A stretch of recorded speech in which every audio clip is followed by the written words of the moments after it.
তেল গ্যাসের বাণিজ্যে তদবির বা লবিং একেবারে সাধারণ বিষয়, তবে নীতি পরিবর্তনের কারণে বছরের প্রথম প্রান্তিকে যুক্তরাষ্ট্রে কমেছে এ খাতের তদবির বাণিজ্য।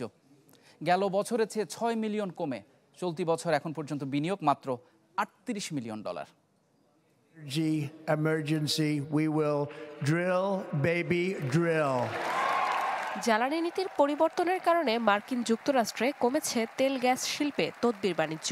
গেল বছরের প্রথম প্রান্তিকে যে সংখ্যা ছিল 44 মিলিয়ন, তা চলতি বছরে কমে দাঁড়িয়েছে 38 মিলিয়নে। তথ্য বলছে 2024-এ তেল গ্যাস শিল্প সরকারকে $153 মিলিয়ন দিয়েছে।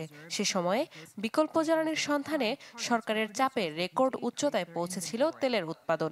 চলতি বছরের প্রথম প্রান্তিকে এই হার কিছুটা কমলেও সামনে বাড়তে পারে। কারণ হিসেবে রয়েছে ট্রাম্পের জ্বালানি নীতিতে পরিবর্তন ও বিনিয়োগ। ফলে তেল গ্যাস ও জীবাশ্ম জ্বালানি অনুসন্ধান এবং তা উত্তোলনে সরকারের নীতি প্রণয়ন ও নিয়ন্ত্রণ কমাতে অর্থ খরচ করছে লবিস্টরা। এরই মধ্যে আলাস্কার উত্তরে নুনা ও উইলো প্রকল্প নিয়ে চলছে তোড়জোড়। প্রকল্পের জন্য লবিস্ট ফার্ম কোকোনো ফিলিপস বছরের প্রথম 3 মাসে $3.5 মিলিয়ন খরচ করেছে। এমনই আরেক প্রতিষ্ঠান ব্রাউনস্টেইন হায়াত এ ধরনের কাজের জন্য ফি নেয় $9 লাখ। বিজিআর গ্রুপ নেয় $3 লাখ। 2024 সালে মার্কিন তেল ও এর ব্যবসায়ীরা ওয়াশিংটনে লবিং এর জন্য খরচ করেছে $28 মিলিয়ন। আর এবছরের প্রথম প্রান্তিকে যাদের খরচ এখন পর্যন্ত $2 মিলিয়ন।